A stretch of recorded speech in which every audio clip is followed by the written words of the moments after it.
This is Blenderstyle, the show where we discuss a blend of heavy and extreme music. On this episode, Bring Me the Horizon, Count Your Blessings. This album was released in 2006 on Visible Noise Records. Cheers! Cheers! Cheers! Wind. So I'm only kind of familiar with Bring Me the Horizon. I dated a girl that had like a Bring Me the Horizon nun shirt. It's just like nun flipping off the camera. For some reason, I so thought you were going to go, I dated a girl with a Bring Me the Horizon tattoo, and I was like, what the fuck's wrong with this? She wasn't that big of a fan. Okay. And then I was like, well, I got to listen to it to kind of know what her shirt's all about. Okay. And I listened to it and I was like, that's not for me. Yeah, so I'm with you on this. I'm not super familiar with Bring Me the But Horizon. this was your pick, right? It was my pick, but it was a suggestion in the comment section on one of our other videos. Mm-hmm. I'm not a fan of Bring Me the Horizon. I really felt they were kind of too mainstream and poppy sounding. Agreed. I wasn't aware of their early stuff. I didn't know this is what they sounded like before. It's kind of surprising. Right. Yeah. It answers a lot of questions for why so many metal people are willing to put their name behind this band. I think, what was it? Wonderful Life, the video, has Danny Filth shopping in a grocery store. Which is hilarious. It's hilarious, but I watched that video and I was like... I did watch that video too. I was like, I've never seen this video. I have to watch this. Oh, it's great. It's so good. They have Danny Filth in it and he's like shopping in a grocery store. Full stage makeup. And full makeup, corpse paint. But I always wondered why he was interested in doing this. I was like, they're not that good. They're from the UK? They are from the UK, but for the sound that they were... So it's Cradle Filth, right? Yeah, but for the sound they were in that album or in that song, I was like, why? It didn't make any sense to me. This kind of answers that question. So Nate, are you familiar with Bring Me the Horizon? I've always heard of them. It always kind of never intrigued me. Like the fans of them and stuff like that, it never... Like nothing, something you gravitated towards? No, there was nothing I ever wanted to gravitate towards. So this is like deathcore, right? That's what I would call it, I guess? Yeah, I would say beginning stages of deathcore. Yeah, because early... deathcore is kind of still new. This is name, you know what I mean? This is kind of more leans towards death metal, actually. It's kind of this weird... It's like, I think like you said, Nate, it's kind of like the early intro to deathcore, but it's more of a mixture of death metal and hardcore. There's like no clean vocals. This is totally melodic death metal with a little bit of metalcore added to it. Okay, I can see that. You know what I mean? And a little sprinkle of screamo even. Yeah, I can see that. And hardcore. Mm-hmm. Like it's kind of everywhere, but I would say this is just like a melodic death metal sounding. It kind of lacks an identity, I feel like.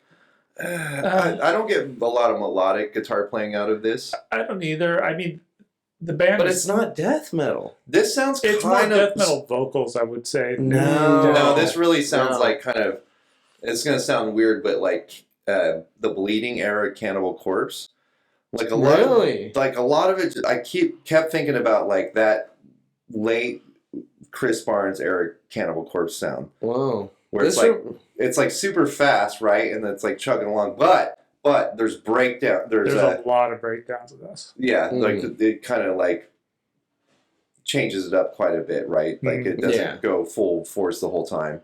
Yeah. But the vocals are like kind of like screechy, like there's some screechy, some high pitch, some kind of like golem sounding screamo, yeah, totally. Honestly, it's like the music is definitely more like metal aggressive, and the voice is definitely a little bit. And he keeps going, oh, he does. He loves to do that like 100 times on this album. Yeah. But like I can't overstate how many fucking breakdowns. It's like if you took Cannibal Corpse, replace the vocalist with someone that wasn't great, and then a bunch of breakdowns. This reminds me of not as good as like All Shall Perish. These are bands I have never listened to. I don't listen to. Oh, okay. Well, it was like the metalcore and death metal kind of started mixing even. You know what I mean? Like, and the other thing that's kind of interesting about this is their first album. This was. And then the next album, it does not sound like this. I didn't listen to their next one. And then the one after that doesn't sound like the two before that. And then they changed their identity a lot. They morphed into like, that's why I never got into it. And I think that's where I'm at too. Like I heard their newer stuff and it just wasn't for me. And so I never bothered to go. So I watched that video with Danny Filth and I thought it was funny, but it didn't compel me to go. The song wasn't good. Nah, not really. The video was funny. The video was awesome. But this is a good, like it's a decent album. But they changed from the rest of their stuff is completely different than this. Yeah, it would be hard to be a fan of them when this came out and then be super disappointed by the next album, I would say. You know what it reminds me of? It's like Sepultura Arise versus Roots. Oh, yeah, for sure. You know what I mean? You're like, it's the same band, but clearly they changed sounds. Well, but even to go back before that. They talk shit on this record even. Like a year after this record, they're known to like be talking already badly about this record. Yeah. Like the songs weren't even in their set list after like a year or two. So they don't play this stuff anymore? No, they've always been that band of that attitude too. Like, we're always going to be doing something different. And that's kind of a turnoff to me too. Big time, me too. You know, like I get that you want to do something different, but you don't have to be like reinventing yourself constantly. Well, if you reinvent yourself constantly. Well, it feels like they're selling out because they like their later albums are more mainstream sounding. Like no one's, they're not playing this at Hot Topic. No. But later, Bring Me the Horizon stuff is definitely. They did play it in Hot Topic in 2006, and that's why that girl I dated had that fucking shirt with the nun. Yeah, she probably had an Avenged Sevenfold underwear and shit. Like totally. That. So to kind of touch back on the breakdowns on this, was like if they took "You Suffer" by Napalm Death and extended it out to a 3-minute song, but filled it all with breakdowns in between. So second one is the song. Then that's pretty good. That's pretty good. Because that song, that Napalm Death song's like 2 seconds. Yeah, and so they took second one and then put a 3-minute breakdown in there, and then second 2, and then put another 1.5-minute breakdown in there, and so they totally, you could tell this is a very early. These are a bunch of kids trying to make a heavy album, and that's all it is. I mean, there's no. Right away, we can say what this sounds like is if you were into like somewhat heavy music in 2006, it was taking up all the airwaves. You know what I mean? This sounds like something that every metal band that was like Through the Eyes of the Dead, they were like trying to not rip off. But that's where it came from, right? Yeah. I can explain what this band sounds like with this right here. They have songs called Tell Slater Not to Wash His Dick. Yeah. I used to make out with Medusa. You know what this band sounds like. Came out in 2006. Yeah. Yeah. Well, and that's the thing. So this was a bunch of kids getting their big break, trying to make the biggest shock factor they can at the time, I think. It kind of touched back on what you were saying about them not playing any of this stuff anymore. They threw this out there as kind of a, hey, look at how cool we can be. And then they never really meant any of it. Well, didn't they rush this album too? I think I read up that they kind of rushed this album. Really? It sounds rushed. Exactly. So I'm not sure, but I do know that I read that this was their big break, and they pretty much all recorded their parts individually because they were all busy out partying on the town the whole night. And so one guy would go back, do his parts, go back to party. Really? It does have a party feel to it. It really does. And there's like Motley Crue or something. Yeah, there's not a lot of structure to it. I like how fast it is. Like, this thing moves pretty quick. Like, it never slows down and gets boring. Like, it's always like a quick tempo, and it kind of moves through. It's only 36 minutes. Yeah, 10 tracks. 10 tracks, so it's like they're all short. They're easy to consume. The breakdowns are way cool. I feel like this is 2006, so like the breakdowns aren't a big part of. They are in hardcore, but not so much in like metal. Yeah, the style they were going for at the time. Like death metal. Yeah, so it's kind of interesting, and it kind of works really, really well in this. And that song, the first track, "Pray for Plagues," is great. Oh, it's such a good. That's probably the best track on this album. Yeah, so good. What'd you guys like about it? So I kind of agree with you. I think the breakdowns were cool for the time. I don't know that there was necessarily a lot of bands doing this kind of music with mixing of the breakdowns in there. I kind of feel like they were kind of in their own zone at the time. There's some really good. His vocals are good. Like he does a pretty good like low end growl with like a kind of high pitched shrieky kind of scream thing. And then the drums are pretty good throughout this. Like there's some really good beats and some blast beats and stuff. And their drummers all over the place on this. That's great. So that's about all I liked about it, really. What about you, Nate? I like that it had some little intricate guitar parts and stuff. It kind of jumped around and got a little, fancy at some points. You know what I mean? Stop and going. I also like that it's pretty fast paced. But yeah, that's about it too. That's pretty good. Yeah, I kind of agree with you. There were some weird guitar parts, almost like solos, but not solos because they were so. It's very riffy. They were really simplistic. I think that's why you get like that party feel too. Or like even that Cannibal Corpse like grindy where they're just like chugging along the whole time. It's probably not a great comparison. So I mean, other than that, I mean, what did you guys not like about this?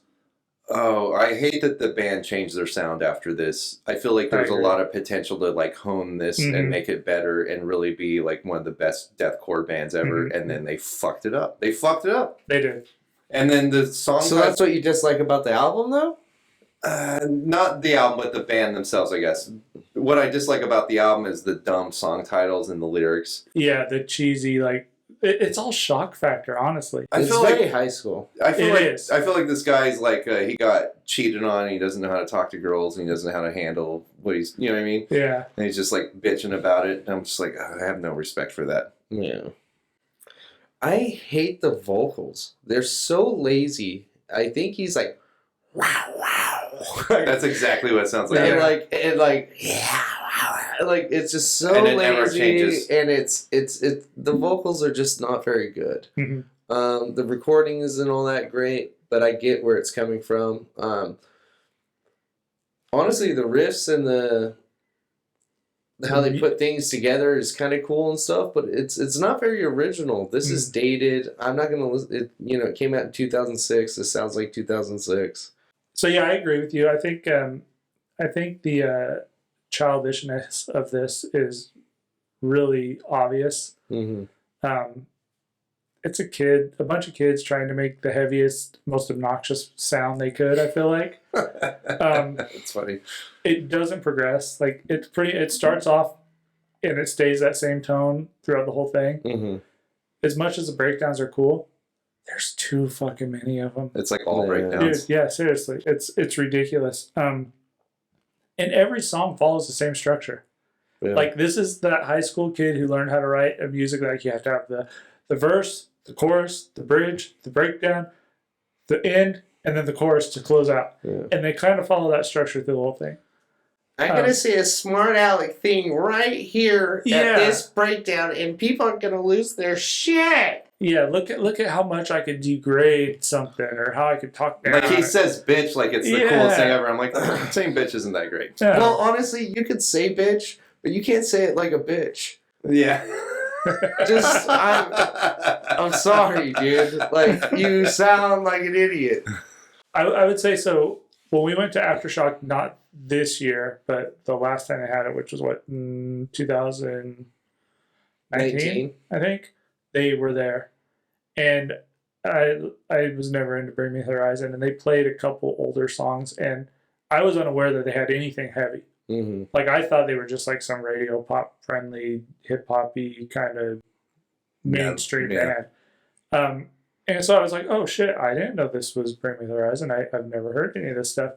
And so when this thing came up and I played it the first time, I was kind of thrown back by it. Like it's decent. It's dated as hell. I mean, you could totally tell it was 2006, and they probably sat on these songs for a couple of years before they got signed.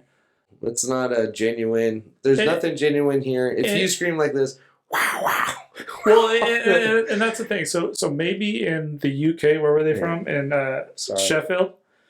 In England, maybe this was something new, and a lot of people weren't doing it, and maybe they were like super original for the time in their area. But I feel like for us, with the LA scene and that hardcore scene going on at the time, it was kind of there. It was already there. It was already dated. And they came in, they brought the little black metal element to it. But I don't think they brought it very well. So what do you guys give this for a rating? I give this a 2.4. Okay. It's just okay for me. I feel like this band had a lot of potential to like hone this sound, but they just went a different direction completely. It's kind of disappointing. It's like pedantic or whatever. Yeah. Sophomoric. So I give it a 2.4. Nice. Nate, what did you give this? I give it a 2.0. I give it a 2.0 because, some of the riffs are cool. Some of it's clever. So 2.0, but I probably won't go back and listen to it. So I give this a 3.5. It's decent. It's better than anything I've ever heard from Bring Me the Horizon. Yeah, it's their best album. It's probably yeah. I listen to all their stuff, and this is by far the best. I don't know if it's something I could sit through. Like you said, I don't think I'd go back to it and listen to it. It's boring. To me, it drags. That's boring. It plays out the breakdown part. It's like I don't need a 5-minute song with 4 minutes of breakdowns. Mm-hmm. I mean, as good as they are, you just get kind of stuck in that rut. This is Blenderstyle. That was Bring Me the Horizon. Count your blessings. Blend your blessings. Pray for blenders.